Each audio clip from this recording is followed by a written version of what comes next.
திருக்குறள் கதைகள் கதைகள் 273. சித்தானந்தா, ஷில்பா மற்றும் பலர்.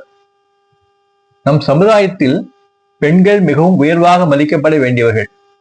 ஆனால் இப்போது பெண்களுக்கு எதிரான குற்றங்கள் அதிகரித்து விட்டன. ஒவ்வொரு ஆணும் தன் மனைவியை தவிர மற்ற பெண்களை தாயாகவோ சகோதரியாகவோ மகளாகவோ நினைக்க வேண்டும். இப்படி எல்லோரும் நினைக்க ஆரம்பித்து விட்டால் பெண்கள் மீது தவறான ஆசை யாருக்கும் வராது. பக்தி, யோகம், தியானம் போன்றவற்றில் ஈடுபட்டால் இந்த மனநிலையை பெறுவது எளிதாக இருக்கும். அடக்க முடியாத ஆத்திரத்துடன் ஷில்பா டிவி ரிமோட்டை படக்கென்று அழுத்தி டிவியை நிறுத்தினாள். செய்யறது அயோக்கியத்தனம், பேசுறது மட்டும் பெரிய புனித மாதிரி. காவி கட்டிய காலிப்பய என்றாள் அவள் கோபம் பொங்கிய குரலில்.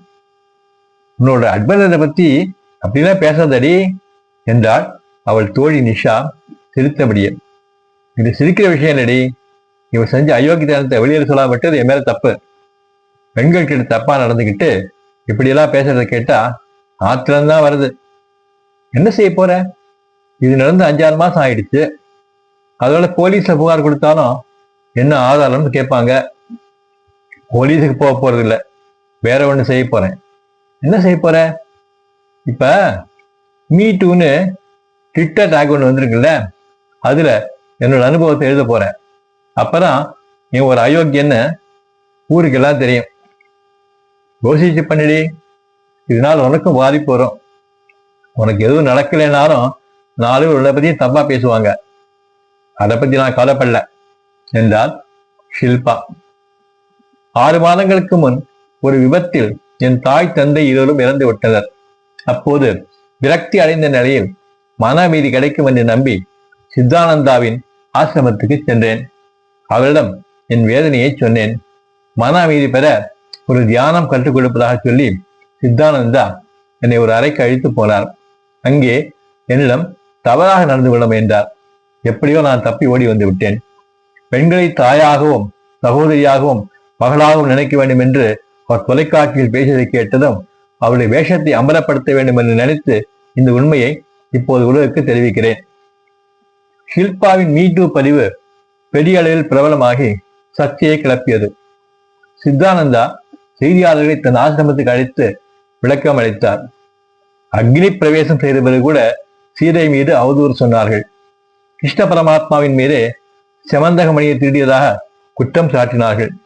விப்பர நாராயணர் போன்ற பல பக்தர்கள் மீது திருட்டுப்பட்டம் கட்டப்பட்ட வரலாறுகள் உண்டு. இப்போது என் மீது குற்றம் சாட்டப்பட்டிருக்கிறது. மீட்டு என் உண்மையான பக்தர்கள் இதுபோன்ற பொய்களை நம்ப மாட்டார்கள். இதை சொல்லிவிட்டு செய்தியாளர்கள் கேட்ட கேள்விக்கு பதில் சொல்ல மறுத்து சித்தானந்தா எழுந்து உள்ளே போய்விட்டார். சித்தானந்தாவின் மறுப்பு வெளியான 2 நாட்களுக்கு பிறகு மீட்டூவில் இன்னொரு பதிவு வந்தது. சித்தானந்தாவின் கற்பழிப்பு முயற்சியிலிருந்து சகோதரி ஷில்பா தப்பிவிட்டார். ஆனால் என்னால் தப்பிக்க முடியவில்லை. இதை வெளியில் சொல்ல அவமானப்பட்டு இத்தனை காலம் மௌனமாக இருந்தேன். ஆனால் அவர் தான் பெரிய உத்தமன் என்றும் தன் மீதான குற்றச்சாட்டுகள் பொய் என்றும் சொன்ன பிறகு எனக்கு அவமானம் நேர்ந்தாலும் பரவாயில்லை, இந்த போலி சாமியாரின் உண்மை முகத்தை வெளிப்படுத்த வேண்டும் என்று முடிவு செய்து இப்போது இதை சொல்கிறேன் என்று இன்னொரு பெண் பதிவு செய்திருந்தாள். இதைத் தொடர்ந்து சீட்டுக்கட்டியில் ஒரு சீட்டு கீழே விழுந்ததும் அதைத் தொடர்ந்து இன்னும் பல சீட்டுகள் சரிந்து விழுவது போல் மேலும் பல பெண்களிடமிருந்து இதுபோன்ற பதிவுகள் வெளியாக ஆரம்பித்தன.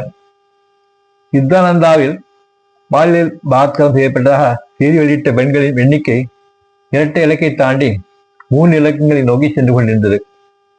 என்னடி, நீ ஒரு பந்தை தூக்கி போட்டதான் வரிசையா பந்து வந்து விழுந்துகிட்டே இருக்கே என்றாள் நிஷா. அவன் ஒரு வேஷதாரி. சினிமால எல்லாம் வருமே, வேஷம் போட்டவனுக்கு ஓரமா மீச பிஞ்சு வரும், இல்லைன்னா டோப்பா கயன்று விழும். அதை வச்சு அவன் வேஷம் போட்டிருக்கான்னு கண்டுபிடிச்சிருவாங்க. அது மாதிரிதான் இவன் விஷயத்துக்கு நடந்திருக்கு. இவன் ஒரு பசுத்தோர் போர்த்திய புலி. நான் அந்த பசுத்தோரை கொஞ்சம் கிழிச்சு உள்ள இருக்கிற புலியோட வலிகளை வெளியில காட்டினேன். இப்ப எல்லாருமா சேர்ந்து அவன் போர்த்தி இந்த பசுத்தோரை மொத்தமா கிழிச்சு எறிஞ்சிட்டு அவன் ஒரு புலிதான் காட்டிட்டாங்க. எனக்கு ரொம்ப சந்தோஷமா இருக்கு என்று ஷில்பா வாய்விட்டு சிரித்து தன் மகிழ்ச்சியை வெளிப்படுத்தினாள். அறத்துப்பால் துறவரவியல் அதிகாரம் 28 கூடா ஒழுக்கம் குறள் 273. வலியில் இளவையான் வலுருவம் பெற்றம் புலியின் தோர் போர்த்து மேய்ந்தற்று. பொருள்: மனத்தை அடக்க முடியாதவன் வலுவாக ஏற்படுத்திக் கொண்ட தவக்கோரம் பசு ஒன்று புலித்தோலை போர்த்தி கொண்டு பயிரை மேய்வது போல் ஆகும். நன்றி.